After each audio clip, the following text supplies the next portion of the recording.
Malaysia के कुछ दिलचस्प हकाइक। तीसरा बड़ा जजीरा, कोबरा की कसरत। नंबर 1, मलेशिया में कोबरा सांप बकसरत पाए जाते हैं, जिसकी वजह से उसे सांपों की सरजमीन भी कहा जाता है। नंबर 2, मलेशिया 2 बड़े जजीरों पर मुश्तमिल मुल्क है, जिन्हें साउथ चाइना सी अलहदा करता है। इसके दूसरे हिस्से को बोर्नियो कहते हैं, जो कुराई अर्ज पर ग्रीनलैंड और पापुआ न्यू गिनी के बाद तीसरा बड़ा जजीरा है।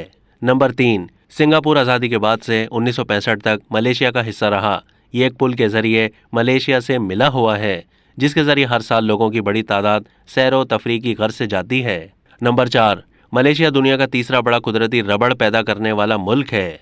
नंबर 5, इस्लाम का नूर यहाँ 10वीं सदी ईस्वी में फैला। इससे पहले यहाँ हिंदू और बुद्ध मत के मानने वालों की अक्सरियत थी।